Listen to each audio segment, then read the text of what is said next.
You think you know everything about it, but apparently Brooklyn is its own hidden city. I'm Tracie Strahan, joined by our tour guide for this hidden city tour, Rolando Pujol for AMNewYork. We're at Borough Hall, but it used to be City Hall? That's correct.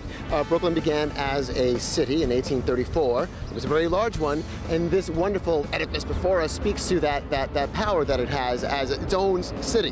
1898, it became part of the greater New York, but yet it's a wonderful legacy of those beginnings.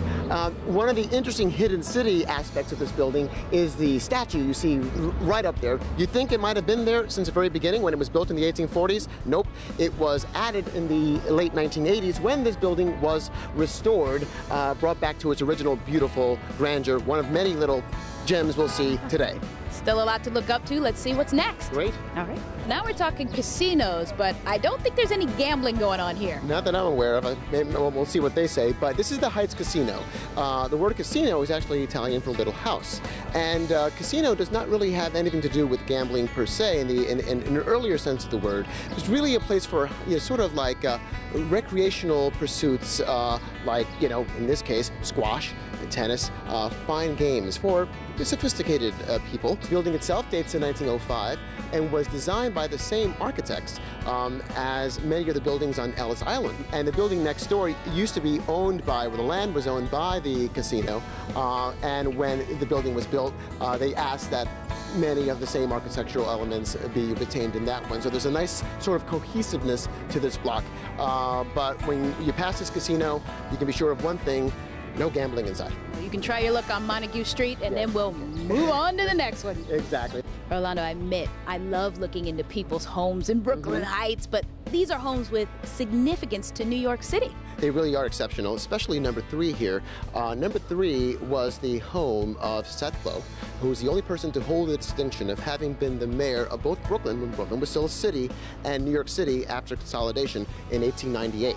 Now, if we thought that was good, number 2 is even better here. Number 2, yes, it's absolutely gorgeous. It's the home where Alfred Treadway White, famous businessman and philanthropist, was raised. Both houses as a whole make a wonderful unison, and they are considered to be, by the AIA Guide, Architecture Guide of New York, one of the most impressive surviving townhouse examples in New York City. Now, speaking of survival, you said there was a number 1 there, but I see a little playground. Yes, there was. You see a playground. But once upon a time, there was indeed a number 1 in Pierpont, and it was torn down in the 1940s for that children's playground. It was designed by an architect, Richard Upjohn. It was really known for the churches that he designed. We're going to see one of those churches a little bit later in our tour today. All right, let's keep it going down Montague. All righty. Orlando, there was a time when payphones were a dime a dozen, so to speak. This one, even more rare. Yeah, many dimes were put in this one, I'm sure, over the years, but now it is totally dead. And the reason it sort of captured my attention as a nice hidden city segment is because, I mean, look at it. It's a very, very unusual phone. It's blue, it's metal, it's a shell, it's a very curious shape, very futuristic, very 1960s, 70s, perhaps they thought this was the future of phone booths in the city. Well, it turns out now it's this little forgotten relic in one of the most beautiful parts of the city. And as you can see, it has a little neglect. It has a collection of stickers and a little graffiti, but I'm rather fond of it. I hope they just leave it here.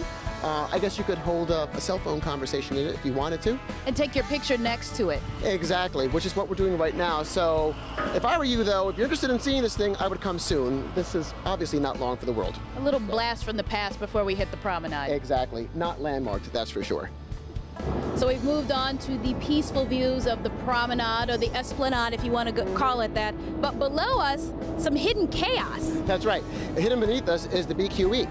And it's a wonderful work of engineering and civic compromise that led to the creation of the promenade here. Robert Moses wanted to build the BQE to sort of relieve congestion and help economic development. Brooklyn Heights was actually quite congested back in the day, and so people weren't totally opposed to it, but they just didn't want the thing barreling right through the heart of Brooklyn Heights, which would have destroyed this wonderful neighborhood. So a compromise was developed. Very unusual thing for Robert Moses to compromise, in which the BQE was sunk right beneath us. It's running down there in 2 levels, and up here is this wonderful esplanade with chairs, lovely trees from the gardens behind these houses, and of course, the biggest selling point, this, the view of the lower Manhattan skyline, all the way up to the Empire State Building, Chrysler, and beyond. It is truly exceptional. Lady Liberty not far away right there. This is one of the best parts of New York, if not the country.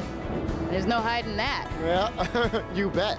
Rolando, hidden behind these gates on the corner of Remsen and Henry are some pretty fabulous doors. Pretty fabulous doors indeed. These are from the SS Normandy, the famous cruise ship from France. That was in the process of being retrofitted in New York Harbor in 1942 when it caught fire and capsized. Many of the impressive architectural remnants and artifacts were saved from it, including these doors, which were purchased at auction by this church, Our Lady of Lebanon Maronite Church, in 1945. So this is a real gem of the neighborhood and quite a beautiful portal to what's an extraordinary church inside. All right, let's open the door on one more hidden gem. So Rolando, here we are once again on Joralemon Street, but apparently this particular building is so hidden we can't say where we are. What's up with that? The MTA is not too comfortable with that. It's a very interesting building. You look at it and it looks like a townhouse, but really it doesn't. You look at the windows, there's something weird. Nobody seems to live here.